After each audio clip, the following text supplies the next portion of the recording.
Welcome back, everybody. It is me, Gunmanza92, and we are back today with another MotoGP 23 video. If you like this video, please hit that thumbs up button and leave a like. Don't forget to subscribe to my channel and my content if you haven't subscribed already. And if you do subscribe, thank you so much for subscribing and supporting me, my channel, and my videos.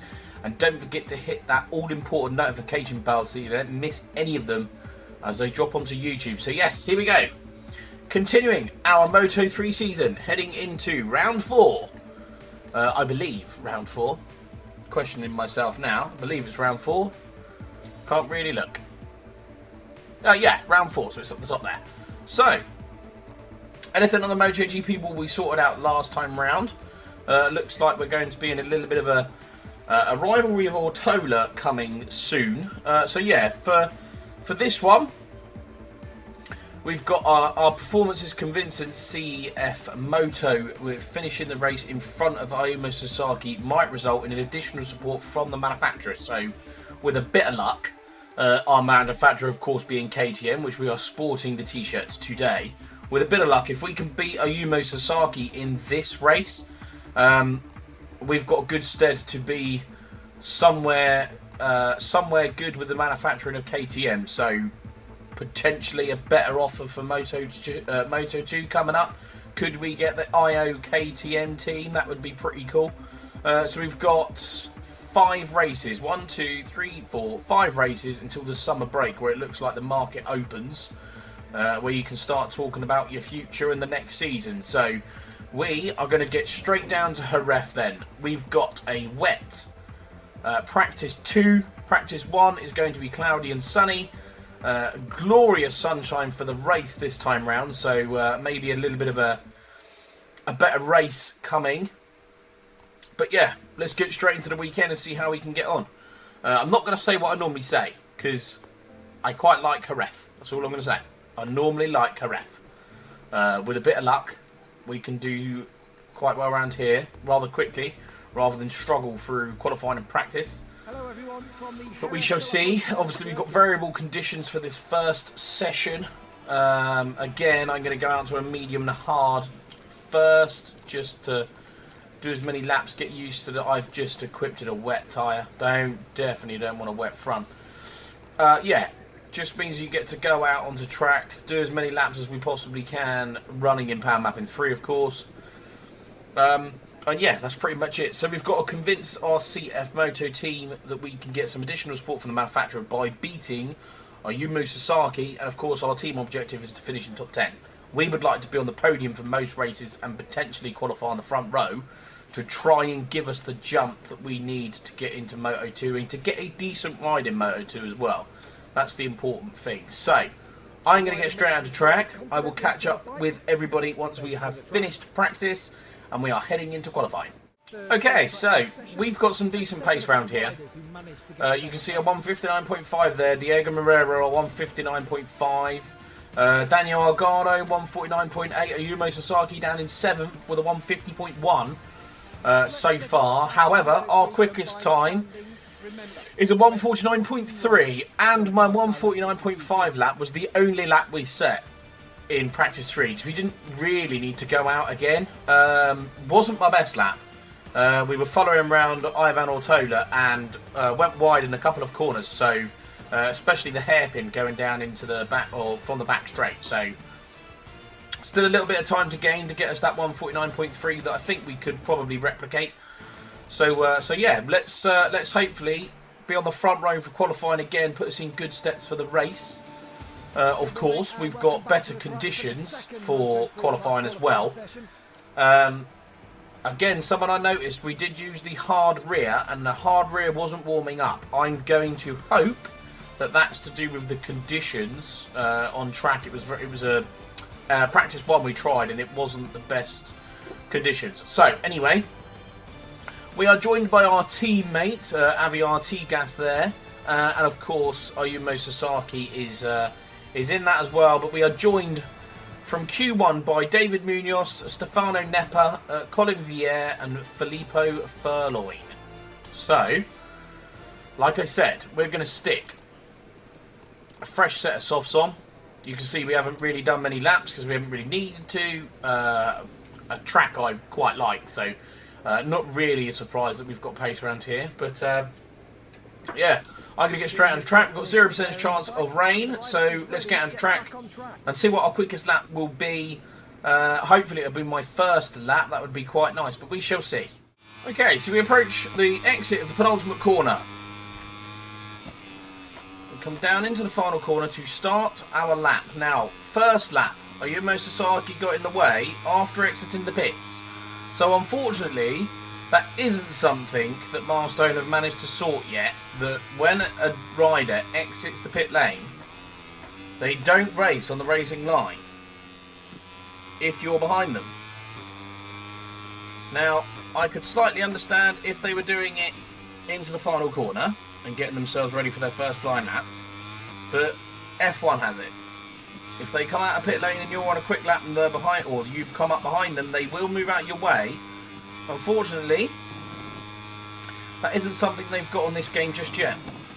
So Ayumu Sasaki got in our way. Second lap, we were following Ivan Ortola out the final corner, or out the penultimate corner, and into the final corner.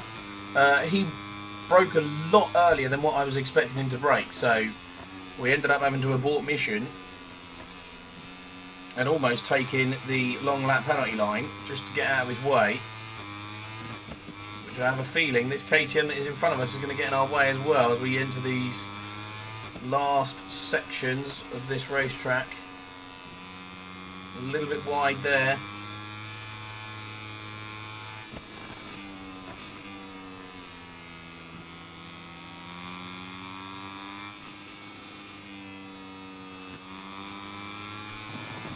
But much better run out of that corner. Up the inside of him, he didn't really get my way there, so that's not too bad. A bit wide on the exit of that corner, don't really want to be on them curbs. Onto the brakes, into the final corner. Nice and easy on the acceleration. Here we go then. We're looking for a 1:49.3 if we can. We have managed a 1:49.2, which is my quickest lap of the weekend. And we managed to pull it out in Q2 just as our teammate pulls a wheelie there. Celebrating for us. Cheers, mate. Just as our teammate exits the pit lane. So, a 1:49.2.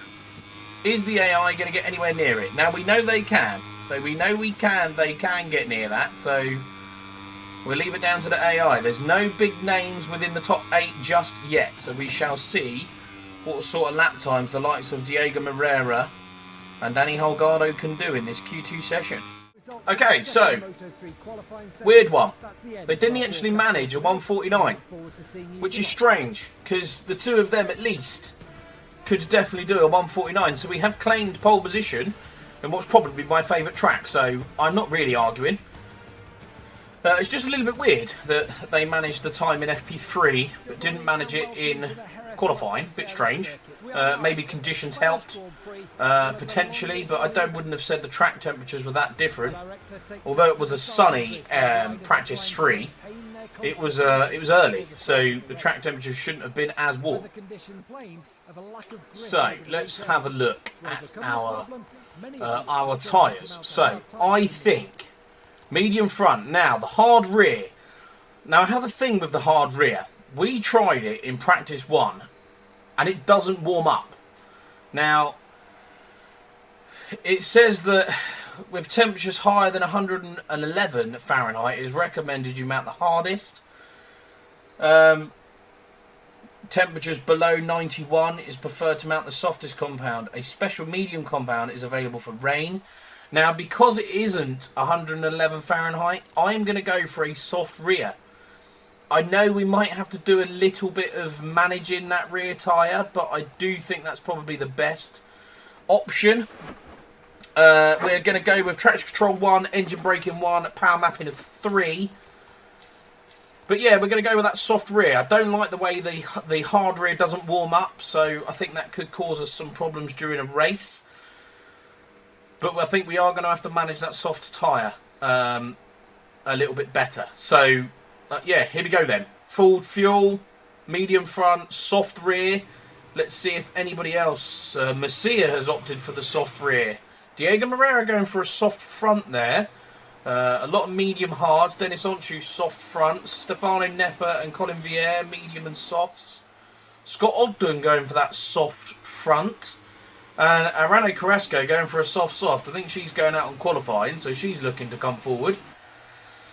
As you can see, we're pulling away already, so let's hope we do that in the race. Here we go then, looking down at the grid.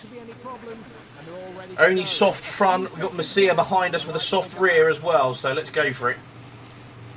Clutches in, revs are up. We're on power mapping 3, waiting for those lights to go out. Have we chose the right tyre to be on? Diego Moreira getting a decent jump off the line there. We're going to stick to the inside line here.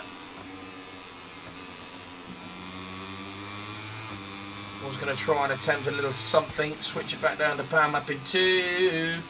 So I go extremely wide.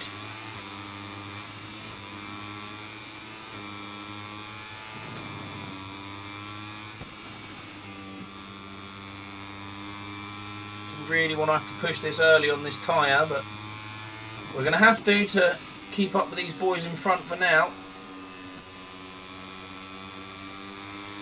That's wide through there, very wide through there. We've got Messia behind us now.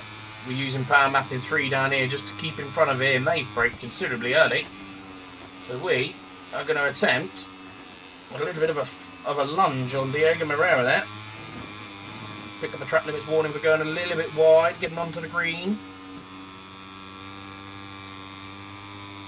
Technically, with our soft tyre, this is where we should have the extra grip through this section.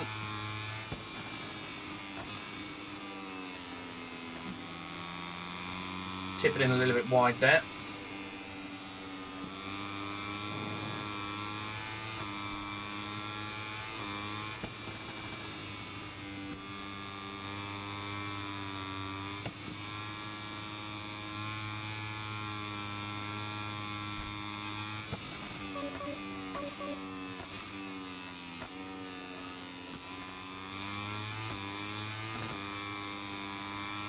I was going to say down on fuel, but we're actually at naught fuel with power mapping 2 running, so we're going to continue to run that for now.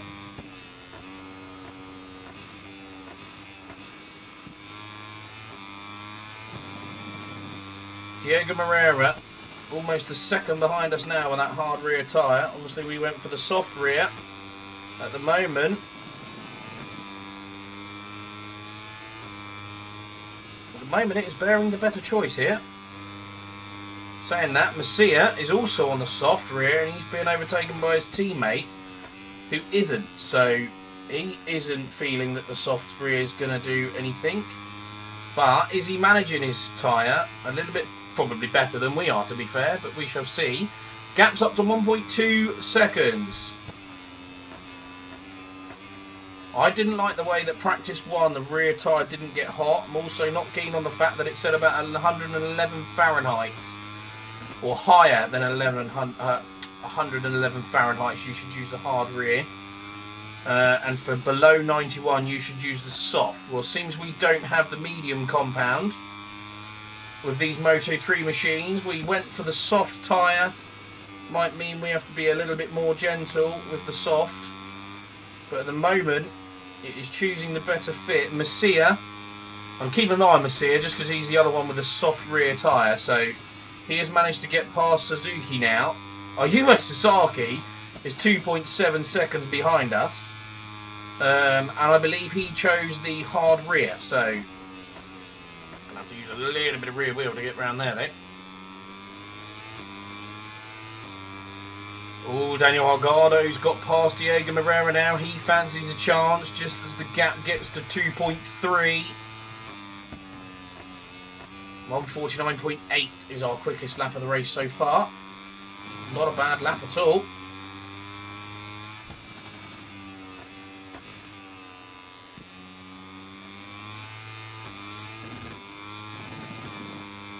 Right, let's get at least up to lap 4 out of the way and make it to lap 5 before we see where the gap is.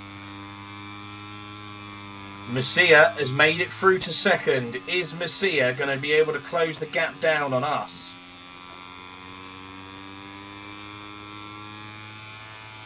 I did think if anyone was going to make it through, it'd be Messia. I do believe we've chose the right tyre here. I think we might have to do a little bit of tyre management towards the end of this race, just to sort of see us with a little bit of grip. But then that also depends on the gap that we've got.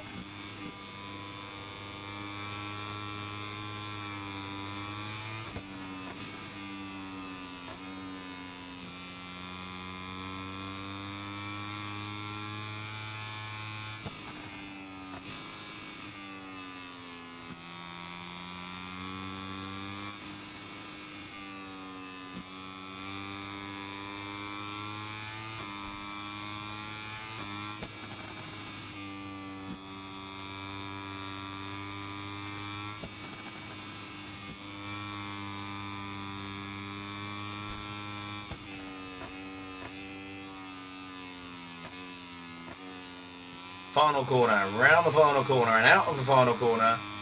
The gap currently is 3.6. Probably doing a little bit too much on this race pace, but we do want to try and extend the gap. As I get my braking marker completely wrong there. Let's get lap 4 out of the way and see what the gap is, as to if we can manage this race. I think we are going to be able to. Gap's nearly 4 seconds now, so... Oh! We picked up 2 track limits warnings at the same time there, I'm sure we did.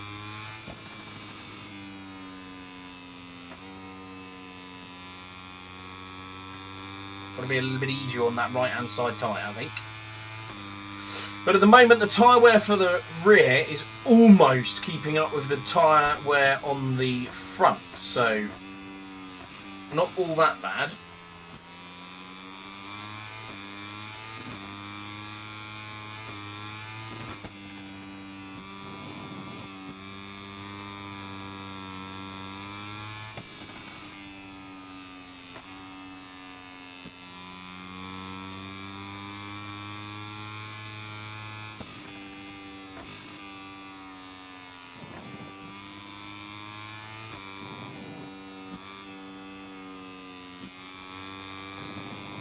That's the area of the track that we can be a little bit more careful on.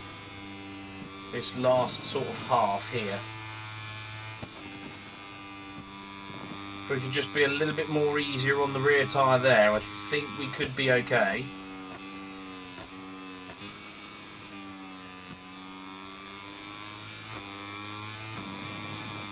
Okay, so we come out of the final corner, finishing our lap 4 here, and about to start lap 5.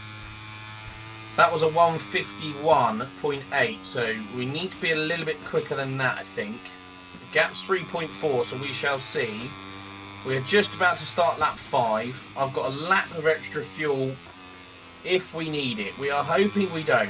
We are about just over half on tyre wear for that rear tyre, so if we can have a couple of laps at around a 159, 151.2, I think that should see us now till the end of this Grand Prix, and I think we've chose the right tyre here. It was a bit of a gamble to start with.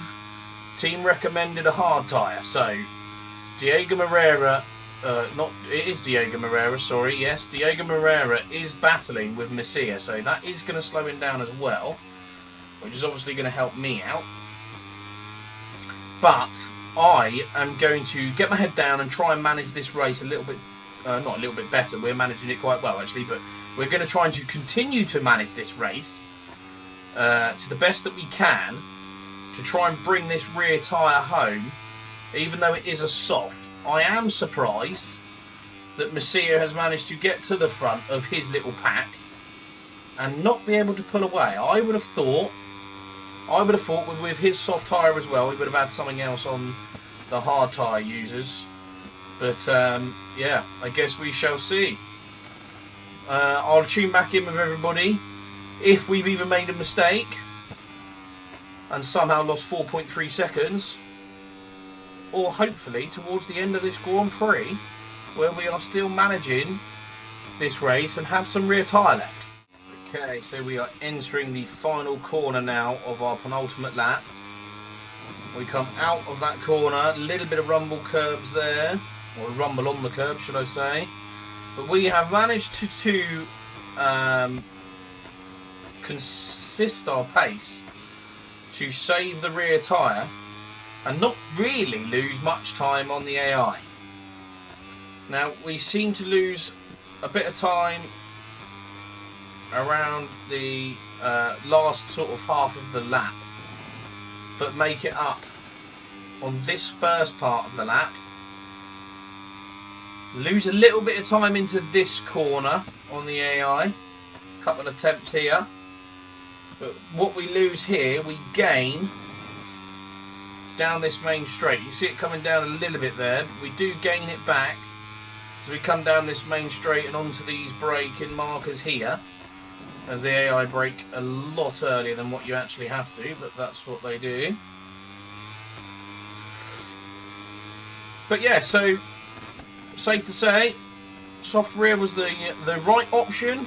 Masia there, I mean, to be fair, as we've been going round, he's been swapping and changing between him and Olgado, so it wouldn't surprise me if that's one of the reasons that has hampered his race so slightly, and maybe his pace a little bit more. Not being able to sort of get up. You can see there, look, it's gone down to 5.7, so we lose nearly half a second or more around there, but we do try and take it a little bit more gingerly than what you normally would do as you come around here. You can see the right side of the tyre getting a little bit hot as you come around that corner, but we come into the final corner now. We're out of the final corner and coming down the main straight,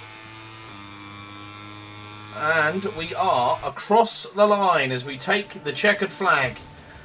Favourite Grand Prix, or Masia got a little bit of a gap there. Favourite Grand Prix, favourite circuit on the grid, and I have to say, probably one of our better races for consistency and not making any mistakes. Our teammate picking up 8th there. We're losing out the quickest lap of the race to a 1:49.2, 1:49.7 by the Husqvarna and a Honda. So, fair play to them. Scott Dogden down in 19th, and unfortunately Josh Watley down in 23rd. So, yeah, big shame from them. But we did manage to beat Ayumu Sasaki as well by quite a few seconds. So, yeah, hopefully that puts us in good stead with the manufacturer. That is what we did it for. We are now 24 points at the top of our Moto3 Championship and the Championship lead. Our team are 10 points in front of the Leopard Racing team now after that result from Masia there. So well done to Masia. We celebrate in Parc Ferme with our team again. Yeah, I mean, for that race, a little bit off the contrary. We tried a different tyre than everybody else and we were considerably quicker. We would be. We were on a soft. But, yeah, again, if those sort of races do continue and we continue to be sort of like seconds in front of everybody, we'll look at upping the difficulty again just to try and make it a little bit more competitive. Obviously, we were competitive during free practice, so, or not free practice, but qualifying especially. So, yeah, I think it's just a case of we chose the right tyre and maybe the AI didn't. You could see there in the last straight, Masia was pulling away from Holgado, but they had been battling up until about, I think it was at least lap 8 or 9. So, yeah, one step at a time. Tick, completed. What are we heading into next? It's gonna be Ivan Ortola. I thought it might have been after the conversations we were having in our media box, shall we say. So we have here, we've got the French, Italian and German Grand Prix, and we need to finish in front of Ortola. Development is the key to winning a season. S. Garman's performance should convince CFMOTO to invest the resources needed to be competitive. We have one new message. Diego Moreira, a real coup for S. Garman. Winning at Jerez is always a source of pride. Now I'll take the time to arrive at Le Mans with the right energy to win. It's been a really good weekend, rounded off in the best way possible. We'll continue to work with our team to get ready for the next race. Most definitely that answer. So yeah, that is all we've got. The key to success is the next sort of little chapter that we've got here for the next 3 Grand Prix, where we've got to beat Ivan Ortola in the French, Italian and German Grand Prix. We are also running into at least, the next 3 races of tracks that I quite like. So with a bit of luck, these 4 races that we've got here should see us off pretty well. Up until about Assen, not the best circuit for me. Normally a bit of a bogey track. And then, of course, we head to Silverstone, home Grand Prix, enough said. Austria, not too bad. Catalonia, not the best. Misano, done a lot of laps around Misano racetrack, of course, from the back in the Valentino Rossi days. Indian Grand Prix, brand new ones, and never done race tracks around there. Motegi, definitely a bogey circuit. Indonesia Grand Prix, still a newish one. I think it was new like 2 games ago, maybe. So, again, not done many laps around there, so that one could be interesting. Phillip Island, we don't get on too badly around Phillip Island normally.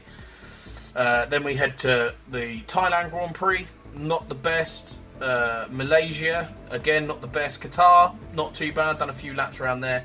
And then ended the season in Valencia. So, that is up to round 4 completed now, and we have come 5th in the Austin Grand Prix there after a little bit of an argy-bargy, so we say. So, but most of the stuff that we've had, we have completed. So now we head back onto the key to success, I can see. And I've got Ivan Ortola to beat in the next 3 races. So that is all we have got time for today. I hope you liked the video. If you did, please hit that thumbs up button and leave a like. Don't forget to subscribe to my channel and my content if you haven't subscribed already. And if you do subscribe, thank you so much for subscribing and supporting me, my channel and my videos. And with that being said, I shall see you all in the next video.